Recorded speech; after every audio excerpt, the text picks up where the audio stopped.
join with me as we pray?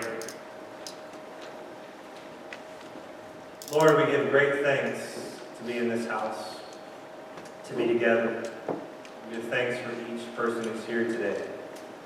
Lord, we come carrying in our different baggage. Each one of us come carrying a weight of something. Something that has been bothering us, that we have kept locked up inside, and the spirit of it has begun to bend us down. Our heads begin to drop a little more.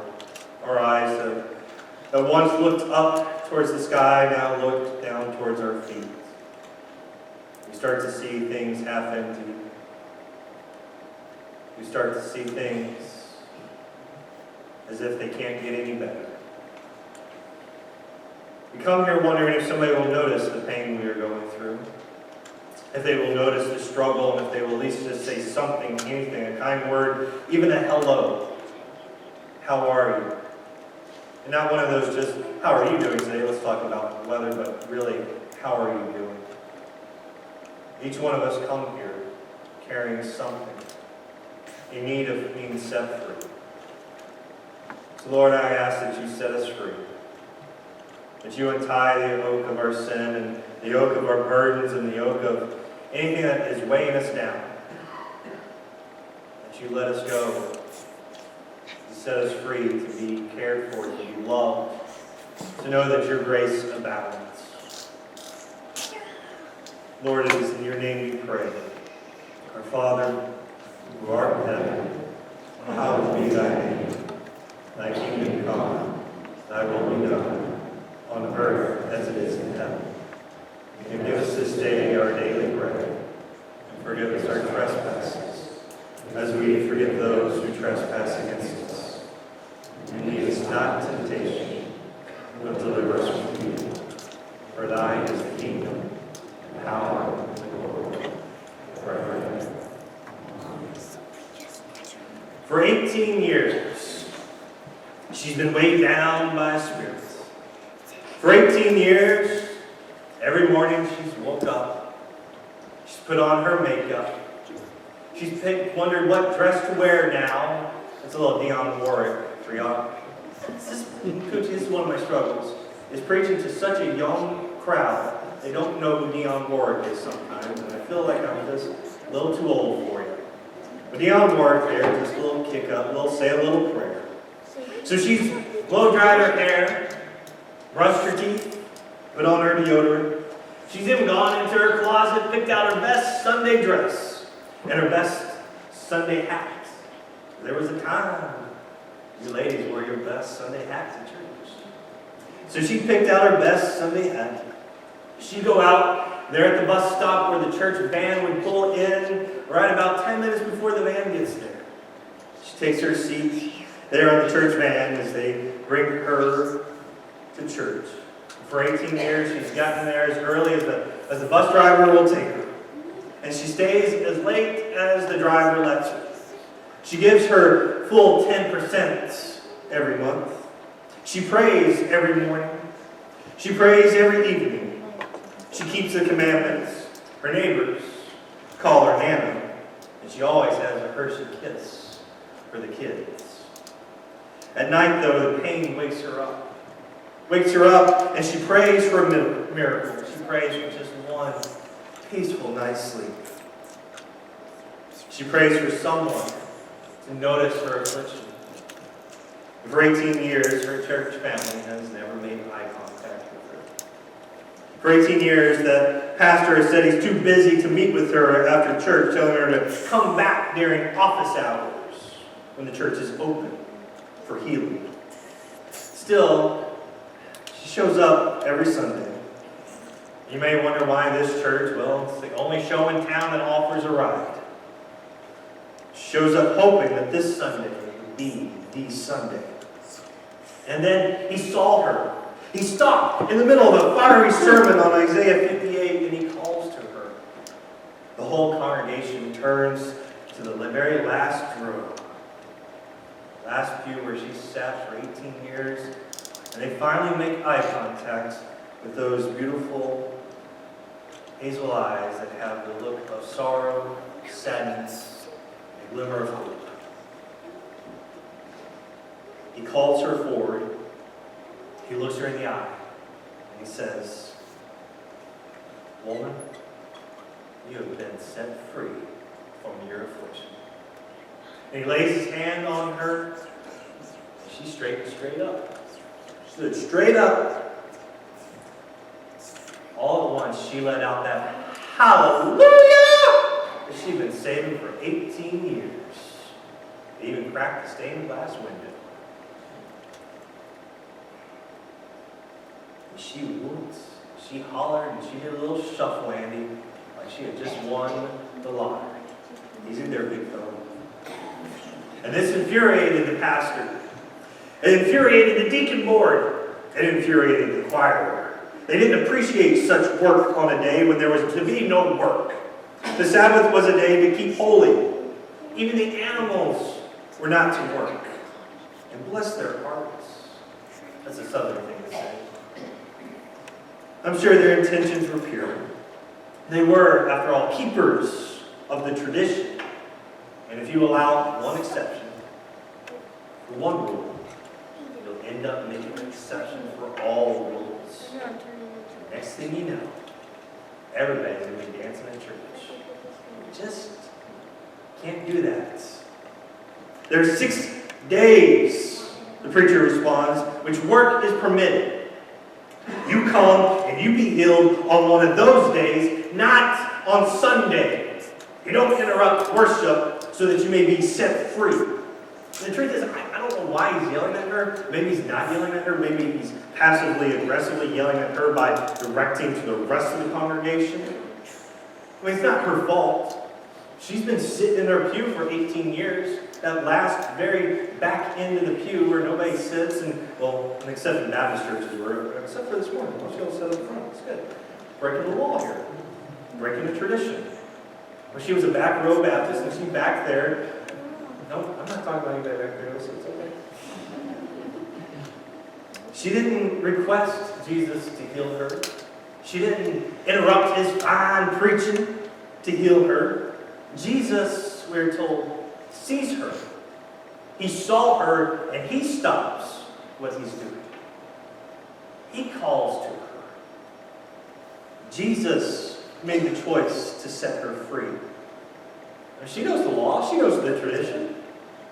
And for 18 years, she's heard the preacher preach about how he heals during office hours and come. And if you can't make it, you just send in that extra 10%. You'll get a towel dipped in the Jordan, and that will do it. Now you may ask, why doesn't she show up on those other 6 days? It's not hard to make an appointment with the preacher. And if she really wanted to be healed, if she really, really wanted it, she would make the effort. Well, she hasn't for the same reasons you have. She's busy. She's got work to do. She's got to pay her bills. And she's only able to make it to Sunday service because that's the only time the church bus comes her way. You see, where she lives, the city bus doesn't make it past the county line because the county doesn't want the city bus driving past its county line. And if it was so important to the pastor and to the deacon board, then he and the chairman of the deacons should get in their little nice car and drive over and do the healing at her house. But of course, the pastor thinks only healings can take place in the temple, in the synagogue. And for 18 years, she's been ignored by that church. For 18 years, the devil has kept her bent over, and now that the Son of Man has set her free, and she decides to do a little praise shout in the middle of service, the preacher's got a problem. So Jesus calls that pastor to court. He calls him flat out a hypocrite. He goes home every Sunday and he lets the dogs out and lets them roam and gives them a drink of water and sets them free. So shouldn't she be set free on a Sunday of all days? You see, the pastor doesn't understand that keeping the Sabbath isn't about no activity. It's about the right kind of activity. The Sabbath is about being set free. It's the day in which the people of God remember when God set them free. They are to remember when they were once slaves in Egypt. foreigners in a foreign land, and God set them free. They were once no people, but God made them a people. And Jesus practices that Isaiah 58 sermon. Isn't this the fast I choose? Releasing wicked restraints, untying the ropes of every yoke, setting free the mistreated, and breaking every yoke. Now, if you are a visitor here this morning, I need to let you in on a little secret about this place. Poochie knows this secret. She knows everything. She's been here around. Jew knows this as well. They've been here the longest, and so has Bill. They are matriarchs and patriarchs, so they know this. But we are a fascinating group of people. Good group of people. I love these people. Some of my favorite people in the world. Do anything for these people. But Poochie, we are a bunch of sinners. I know that comes as a shock. I know that surprises everybody. But man, we are some dirty sinners. That's just what we are. We're all sinners. If you came here this morning looking for a perfect church, I stopped being perfect about 1929. And it stopped being perfect before that, and if it was perfect before then, it stopped being perfect about 1980. And if you thought it was perfect then, well, then it stopped back in November 2014 when I entered in, because I'm the worst sinner of them all. So this ain't a perfect place, full of imperfect people. But the thing is, we are all sinners.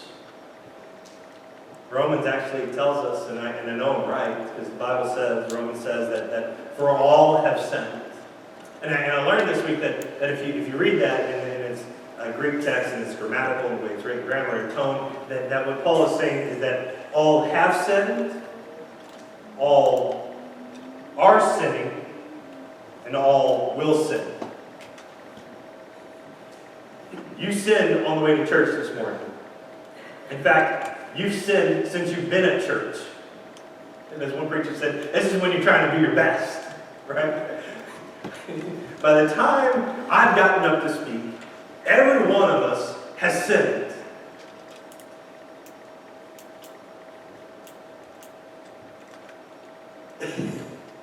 And this is the funny part, including the white boy in front of you preaching. He too has sinned by the time he gets up and starts preaching. So we are all sinners. And the Bible tells us that we come here to be set free because the wages of sin is, some of y'all read the Bible, death. And so not like a divine slap on the wrist or divine timeout, divine grounding, but flat out death. I heard one preacher this week talk about this congregation that you know God has pardoned you for your sin because you woke up this morning. Because the wages of sin is death, and because you woke up this morning, God showed up last night and decided that grace is sufficient. In other words, he tells the congregation, if you're up this morning, you should be at least shouting some type of amen that God let you make it through the night. Because the wages of sin is death. And so in this way, we are like the woman. We come here needing to be set free. Now, we might not want to admit that. Might not be the thing to talk about. But we all come carrying something, some type of baggage. It could be our attitude. It could be that we're just unable to find something to fill us. And so we're constantly going from one relationship to another, from one church to another church, to one thing to another thing, unable to find that feeling because we feel empty inside. And what it takes is to turn that over to God, and yet we hold back. And so we all show up carrying something. It ain't just the young folk who show up from a rough night on Saturday. It's us old folks as well. We all show up in need of Jesus to notice us. And we're like the woman because we all show up wanting to be noticed. It's the human element of each one of us. We show up, unless you're Nick, wanting to be noticed. somebody to reach out to you and shake your hand. He's going to stab me afterwards, but it's okay. We all show up wanting someone to notice us. Someone, when they say, how are you doing, to actually mean, how are you doing, and take the 10 minutes to listen to how we are doing. I'm not a big fan of small talk. I don't care to talk about the weather. If you want to talk, let's have a conversation. And there are people who want to have that. You show up wanting to be noticed. At least maybe not, maybe you won't express that. But deep down inside, where only you and Jack Nicholson talk about, you do long to be noticed. You long to be seen.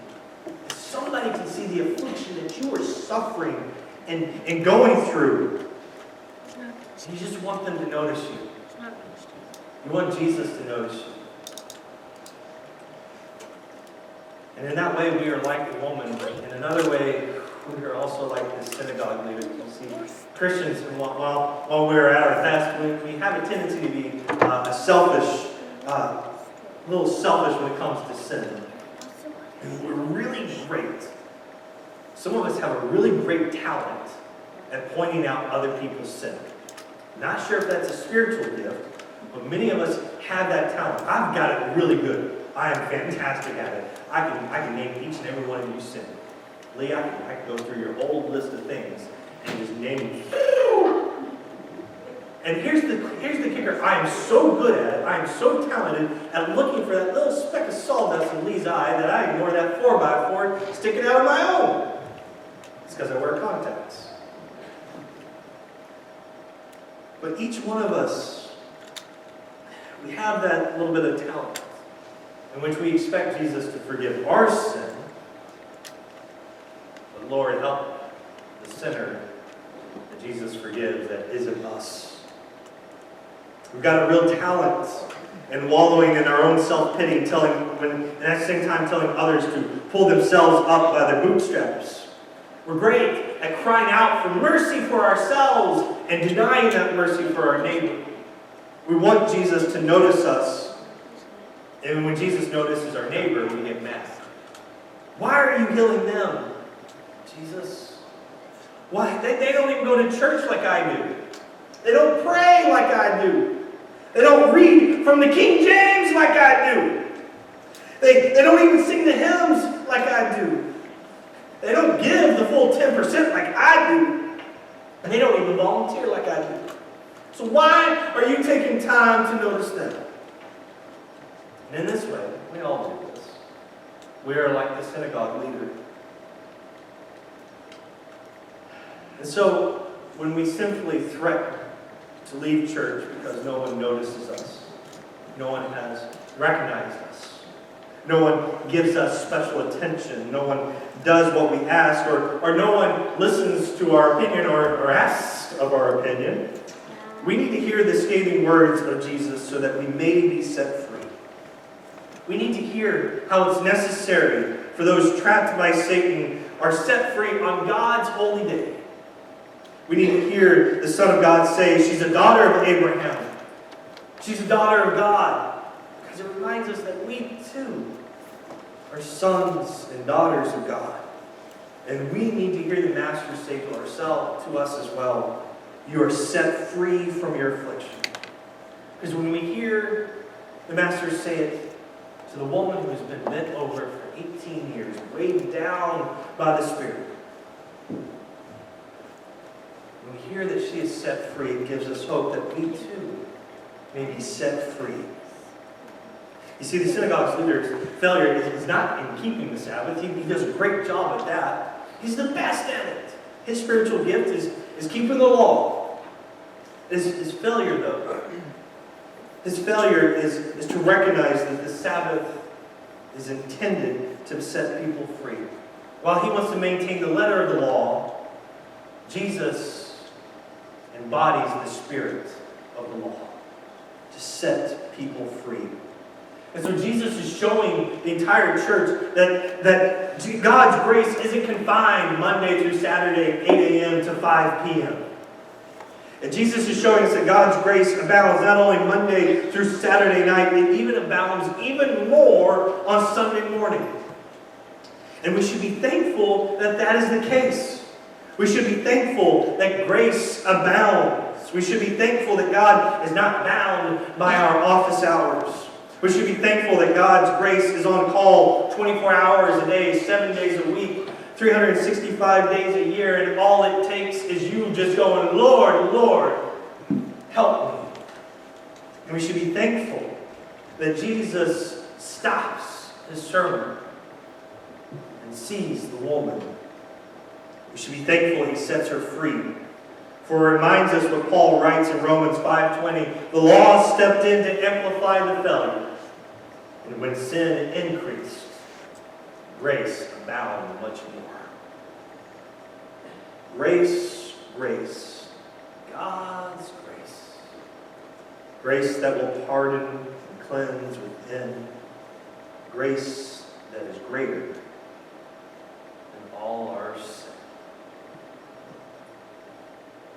So what Jesus shows us is that yes, we are both like the woman and like the synagogue leader. And because we are both them, grace abounds. And Jesus shows us that we serve a God who will find a way to set us free. And we should be thankful our God can always find a way. And we ought to be thankful that when someone shuts the door on God's grace in our lives, God doesn't open a window. God just blows the roof off the place. Blows the whole house down and sets you free.